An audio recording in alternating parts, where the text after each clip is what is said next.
What's going on, guys, and welcome back to another Texans franchise gameplay. For those of you who are new to the channel, man, go ahead, do me a huge favor, hit that subscribe button. I post a lot of franchise gameplays here on the channel, not just the Houston Texans. I also have a Washington football team franchise that I post a lot of. Matter of fact, if you guys look in the description below, there are links to some playlists of all these franchises that I have started so far in Madden 21.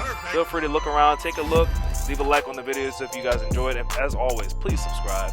But for those of you that have been following this Texans franchise for a while now, we are now in week number 15, man. Playoffs are right around the corners, and our Houston Texans, man, we're hitting that playoff stride right now, man. Feeling good, coming off of, 2 wins back-to-back, ended up winning against Chicago, and we ended up winning the previous week up against the Indianapolis Colts, our opponents for this week.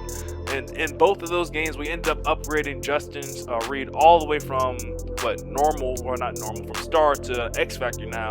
So taking a quick look here at the playoff breakdown, you see if things were to end the way they are right now, our Houston Texans are looking at a rematch up against the Pittsburgh Steelers. You know, I'm more than welcome in that rematch right there. I'm actually hoping that I get to go up against the Pittsburgh Steelers, because when was that game? Week number 2, week number 3, when we went up to Pittsburgh and just laid a fat L. We could have definitely won that game, but we just didn't play well at all. But I mean, we learned a lot from that loss against the Steelers. And our Houston Texans, if I dare say, we don't play the same way. Like, our play style from that loss against the Steelers to now is like day and night. I feel like we've gotten things under control. The running game is still a little bit iffy, but it's definitely a lot better than it was against Pittsburgh. And the passing game, I mean, come on now. The passing game has been on fire. Just as long as I don't make stupid decisions and stupid throws. But I'm sure I got that all under control now. No more horrible interceptions thrown. Matter of fact, this game right here, I'm gonna go ahead and put my goal up there. No interceptions at all for Deshaun Watson. That's the goal right there. But taking a quick look here at the Colts team, I mean, you guys don't remember what the squad looked like from 2 weeks ago when we faced them off. Nothing's really changed at all. It's not like they've added anybody from free agency. I mean, definitely not any trades, because trades end up turning off in week number 8. So go ahead, take a look at all this stuff, and I will catch you guys on the field for the game.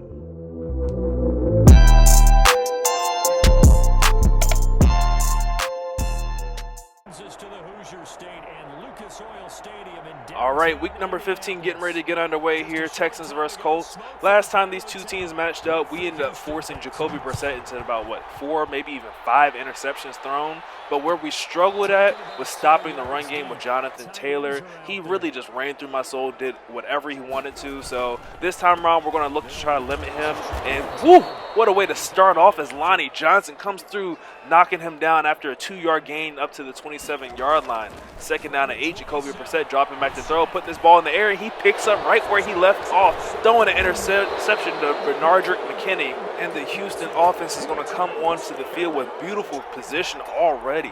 First down and 10 here, ball on the 25-yard line. Deshaun Watson dropping back to throw, looking to go to the end zone right away, but can't find anybody. And you know what I said, we're going to make the smart decision. We're not going to force anything, not trying to throw any interceptions. End up throwing that ball away. Second down and 10, Watson drops back to throw once more, ended up hitting Brandon Cooks there, has the catch there on the sideline.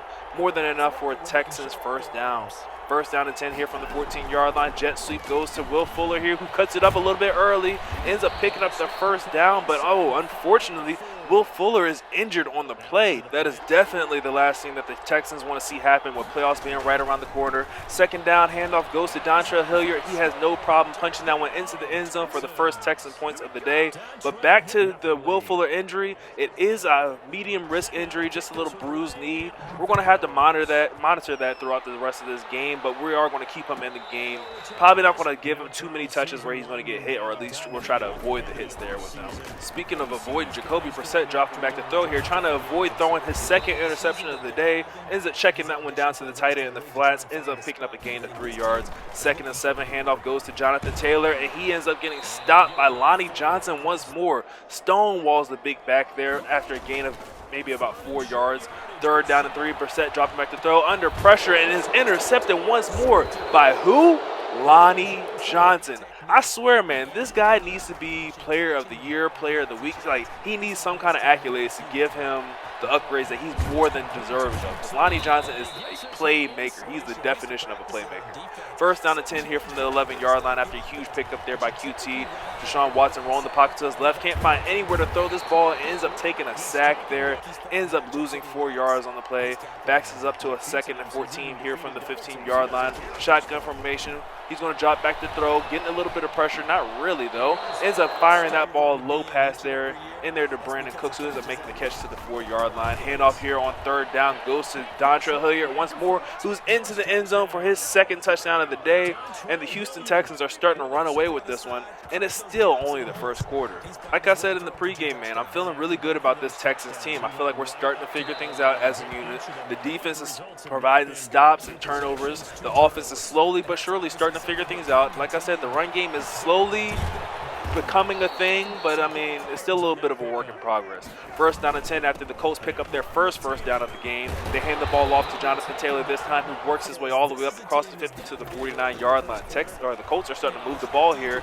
Jacoby Brissett ends up checking this one down to T.Y. Hilton, who makes the catch and ducks out of bounds at the 38-yard line. First down, handoff goes to Taylor, turns the corner, ends up getting chopped down there by Justin Reed. Remember, he's got that lumberjack ability. You're going to see me going low a lot with him, seeing if I could jar that ball loose with a low hit stick.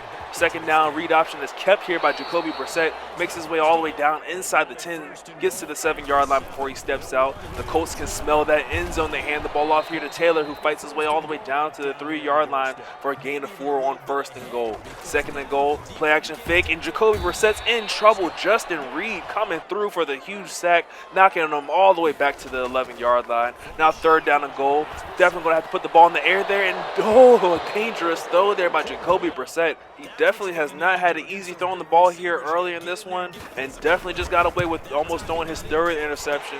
But the Indianapolis Colts are going to settle for the field goal, putting 3 points up on the board, and I'm going to chalk that up as a win for the defense, man. Back against the wall, the Colts had the ball on the 3-yard line, and the defense bowled their back, kept them out, and forced them to take the 3 points there. First down and 10, throw goes to Darren Fells there in the flats. Better throw there by Deshaun Watson. He might have been able to turn the corner, pick up more than 3 yards there. But 2nd down and 7, dropping back to throw once more, has a wide open Brandon Cooks, who makes the catch, and yikes, takes a huge hit stick there by Monty Hooker. I definitely did an unnecessary spin there. Probably should have just went ahead and taken Brandon Cooks out of bounds and just avoided that hit stick altogether, because he almost fumbled that ball. 2nd down and 7, handoff here goes to David Johnson, ends up picking up the 1st down up to the 41-yard line. Dropping back to throw here with Watson on 1st down, rolling the pocket to his left, throwing on the run, wide open is Randall Cobb, who makes the catch falling down at the 15-yard line, and the Houston Texans are in scoring position once more. Handoff here goes to Hilliard, who's every single time he's touched the ball so far gotten into the end zone, but not so much on that one. His 3rd carry ends up falling just a yard short, coming back on his 4th carry and has no problem punching that one into the end zone for the hat trick. Dontrell Hilliard, 3 rushing touchdowns in this one, and we haven't even exited the 1st half yet. Hilliard is having himself quite the day as we extend the lead 21-3 here in the 2nd quarter with 5 minutes left. Let's see what Jacoby Brissett and this Colts offense is about to do. 1st down and 10 here from the 21-yard line. Brissett back to throw, ends up hitting his tight end in the flats there, picks up almost a 1st down, gaining 9 yards. Handoff here goes to Nyheim Hines, and Justin Reed coming through, putting a hit stick there on Hines, ends up forcing him to lose a yard there on the play. 3rd down and 3, handoff goes to Hines once more, this time getting outside, and is going to run out of bounds, just completely avoiding any hit sticks, because this Texans defense, boy, are they hitting today. 2nd down and 8 here from the 36-yard line. Brissett with the play action fake. Going to drop back to throw once more. Ends up having the guy wide open there on the sideline, but he sails that one too far to his right. That's going to be incomplete. 3rd down and 8 going across the middle to Nyheim Hines, who makes the catch in traffic and fights his way across that 1st down marker all the way up to the 46-yard line. And the Colts, once again, are moving this ball pretty good. Let's see if it turns out to be anything other than 3, but it looks like it's going to turn into 6 points as Justin Reed reads him like a book. He's going to return this one all the way to the house for a Texans touchdown, pick 6 by Justin Reed. I don't know why he threw that, man. You saw me there with Justin Reed. You see that X underneath of him. That means you do not test Justin Reed. I guess Jacoby Brissett just has not learned his lesson just yet. He really should have, though, because his 2 interceptions that he threw to him last week is what helped us get him up to superstar. First down and 10, he ends up checking this one down to his tight end once more. Seems to be the only guy he can complete passes to. Ends up picking up the first down to the 37-yard line. Hurry up offense here for the Colts, and Justin Reed is lit up. Hopefully Jacoby Brissett, for his sake, he does not throw the ball near Justin Reed anymore, because I guarantee it's going to be a pick. If you forgot, Justin Reed's X factor is ball hawk, so I swear, I'll tell you one thing: if he ever drops an interception when he has his X factor lit up, I'll quit Madden. But first down to 15 after a false start there by the Indianapolis Colts. Reed dropping back to throw, going across the middle to his tight end once more, ends up making the catch. Lonnie Johnson just a half step behind him on that reception, ends up picking up 6 yards to the 46-yard line. Second down to 4, still sticking with the hurry-up offense and still jumping off sides are the Indianapolis Colts. I don't know what's going on here, but the Colts are moving in the wrong direction, but Nyheim Hines helps right the ship as he ends up breaking loose. Lonnie Johnson ends up chasing him down inside the 10, knocks him out of bounds at the 9. 2-minute warning here in the second quarter, and the Indianapolis Colts are inside the red zone. But last time they were down this far, they end up leaving with 3. You know, this time around, they definitely don't want to leave with 3. They're trying to punch this one into the end zone. Second down and goal here from the 8-yard line. Jacoby Brissett back in the shotgun formation, taking his sweet time. He's really just in deep thought about this. Like, look, if I throw this ball, I see Justin Reed there. I cannot throw near him. I also see Lonnie Johnson. He's picked me off a lot also. We're not putting this ball in the air near any one of those guys. Brissett dropping back to throw. Under pressure, holds that ball way too long. Ends up getting flagged for intentional grounding as he was just trying to get rid of that one before he took a huge shot. Now third down and goal from the 22-yard line. Jesus, what is going on? Indianapolis is crashing and burning, and Jacoby Brissett is missing a wide open Nyheim Hines. Not that it would have made a difference if he would have hit him. He still wouldn't have gotten into the end zone. And the Colts, yet again, have come all the way down inside the red zone to only leave with 3 points. Another win for this Texans defense, man. Like I said, we're hitting that playoff stride. This is exactly what I would like to see. Our defense is forcing turnovers and forcing teams to take 3 points, and our offense is putting up points on the board. Besides that sack right there, I'm very proud about how this first half has gone for our Texans offense or Texans team as an entire unit. Second down to 15, we end up connecting there with Darren Fells, who fights his way up to get us to a third and more manageable. Third down and 2 here from the 33-yard line. Definitely trying to put points up on the board here. Taking a deep shot for Brandon Cooks, who's wide open. Ends up making the catch there on the sideline, getting out of bounds at the 39-yard line. The Texans are in beautiful position right here to put points up on the board now. First down here with 30 seconds left. Dropping back to throw. It's Watson rolling the pocket to his left, ends up hitting Will Fuller on the drag route. A little bit late, probably should have hit him a little bit earlier as he's only able to gain 3 yards out of that. He was pretty much forced to step out of bounds. Rolling out of the pocket here on second down 7. Having a wide open man is Darren Fells in the end zone, and the Texans have put up another touchdown on the Colts. That was just a beautiful play right there, man. We just really manipulated his user on that one. He had 2 options, either take Darren Fells or take that route that we had right in front of him, and he chose wrong. Now a 29-point deficit here for the Colts. They're just going to run the ball with Jonathan Taylor. Ends up getting stopped in the backfield there by Lonnie Johnson. And I'm just going to take that as them waving the white flag. They're just like, look, man, we need to get out of this first half because this Texans unit, they're hot, and they just keep on putting up points on the board. Doesn't matter if it's offense or defense. They are scoring at an alarming rate. Let's just see if we can do something in the second half. But unfortunately for them, we end up starting with the ball, and now they had to try to stop us. First down and 10 here from the 25-yard line. Drop back to throw with Watson, and that one's going to be swatted down. Looked like we had a wide open Brandon Cooks there in the middle of the field. That's where we were going. Second down and 10, set up the screen here to Will Fuller. Turns the corner, getting some decent blocking. Able to get close to the first down marker. Brings up a third down and 1 from the 34-yard line.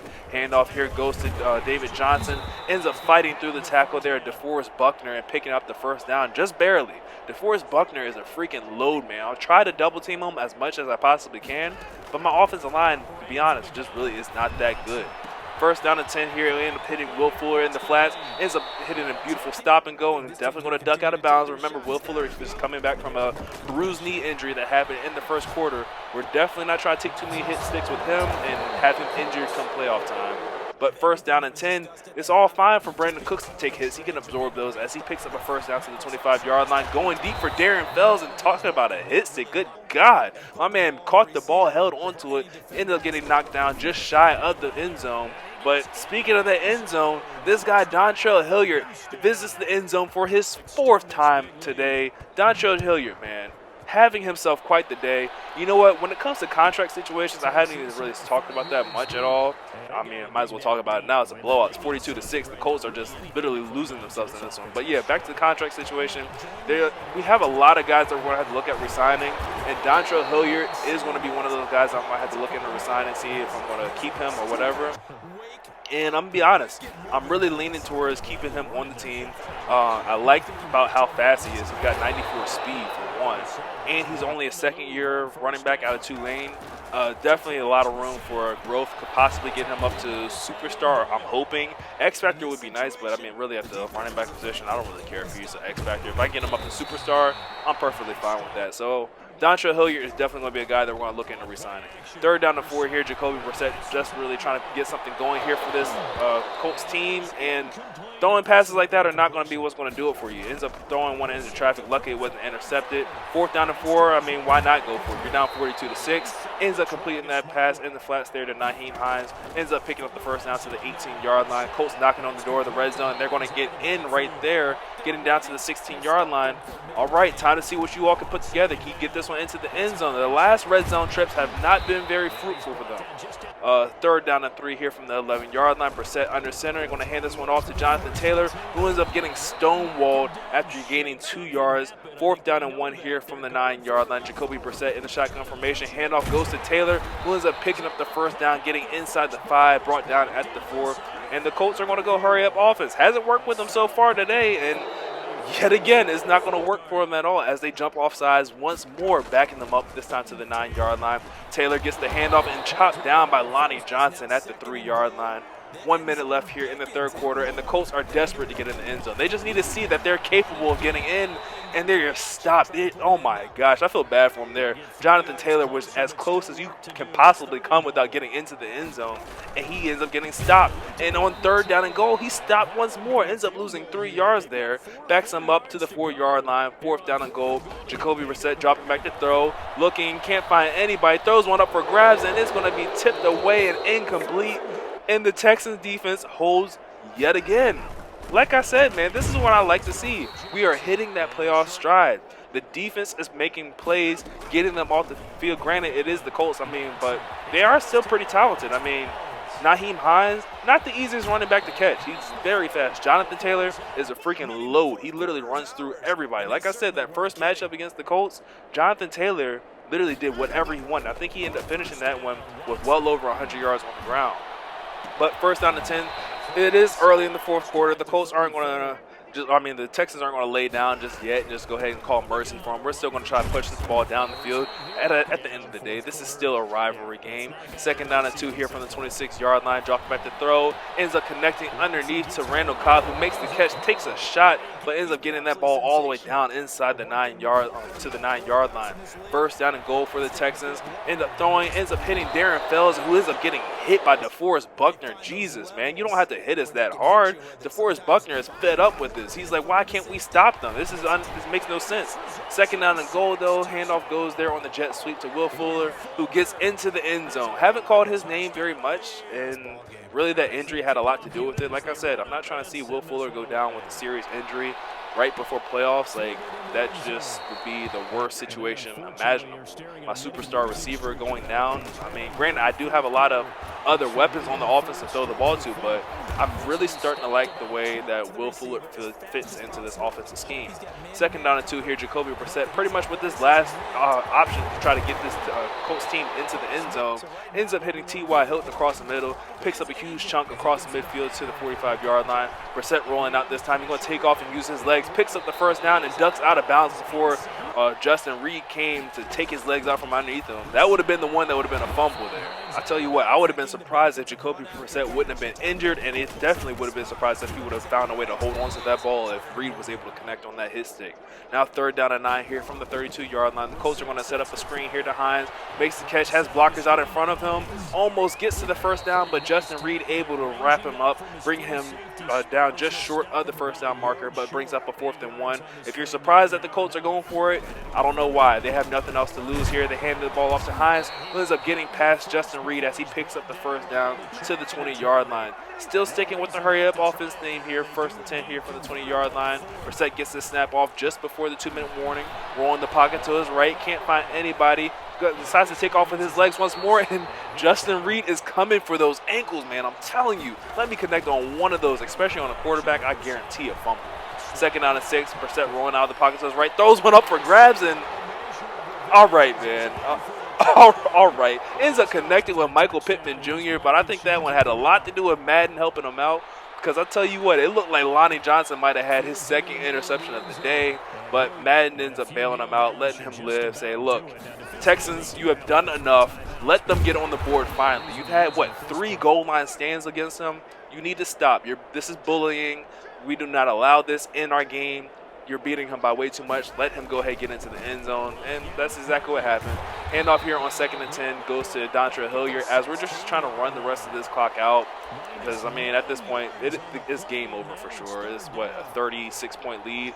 But unfortunately, we're not actually going to be able to finish this game out because Madden decides to be, again, the greatest game on earth. And EA just decides to kick both of us out of the game, as you see right here. And yeah, that's just basically going to be the end of the game. So things don't end up saving. We end up taking a forced win in that situation because we were up by so freaking much. But yeah, back to what I was telling you guys earlier in the game about the whole signing situation. Got a lot of guys that I'm going to have to look at signing.